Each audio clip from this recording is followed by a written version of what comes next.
কয়েক সপ্তাহ ধরে বিদ্যুৎ ও জ্বালানি সংকটই যেন জনজীবনের বড় দুর্ভোগ।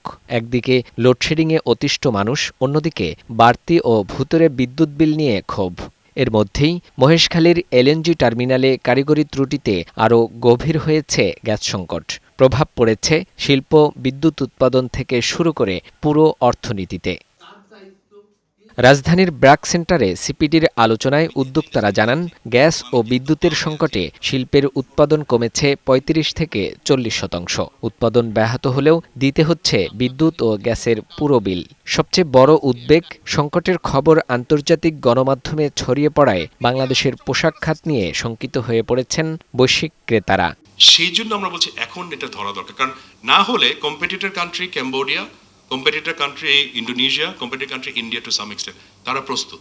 সেই জন্য আমরা সবাই মিলে এটার একটা সমাধান চাচ্ছি। 150 থেকে যে 170 MMCFD গ্যাস ডিপ্লিট করছে, এটাকে মাথায় রেখে আমাদের প্ল্যান করতে হবে। যে যখন নিচ্ছে দায়িত্ব তখন কিন্তু তার উপরই বর্তাবে।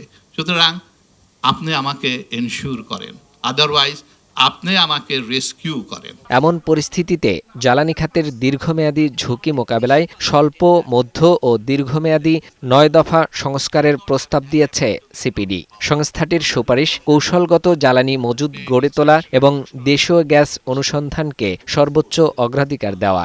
ইন্ডাস্ট্রি, আপনারা আপনাদের সলিউশন আপনাকেই করতে হবে।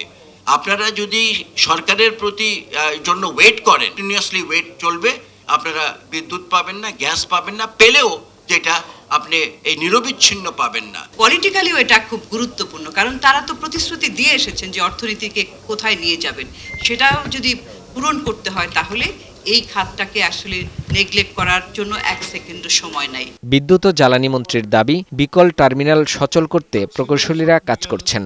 এটি মেরামত না হওয়া পর্যন্ত সংকট পুরোপুরি কাটানোর সুযোগ সীমিত বলেও জানান তিনি।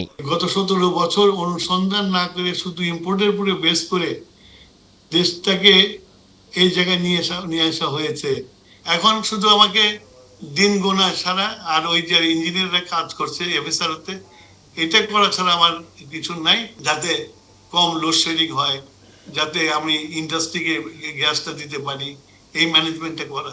জ্বালানি তেল আমদানি ও সরবরাহ বেসরকারি খাতে দেওয়ার সিদ্ধান্তের খবরকে সামাজিক যোগাযোগ মাধ্যমের গুজব বলে উড়িয়ে দেন মন্ত্রী। পলিসি হওয়ার আগেই মানে অমুককে দিয়ে দিয়েছি, অমুককে দিয়ে দিয়েছি, এই যে আপনার প্রচার, এইগুলো তো গভর্নমেন্টের তাহলে কোনো নতুন কিছু করার উৎসাহ থাকবে না, উদ্যোগ থাকবে। প্রায় 18,000 মেগাওয়াট ডিমান্ড ছিল, এটা কোনোদিনও হওয়ার কথা না। এবং মোস্টলি যারা যে চার্জ করে এগুলো মোস্টলি ইললিগাল কানেকশন। দীর্ঘমেয়াদী পরিকল্পনায় 2029 সালের মধ্যে পায়রা, মোংলা ও কক্সবাজারে আরও 3টি ভাসমান এলএনজি টার্মিনাল স্থাপনের পরিকল্পনার কথাও জানান জ্বালানি মন্ত্রী। আমরা আলোচনা করছি। ফাহিম মুনাইম, বৈশাখী সংবাদ, ঢাকা। দায়িত্ব অবহেলা করছি না, আমরা সবাই চেষ্টা করছি অতি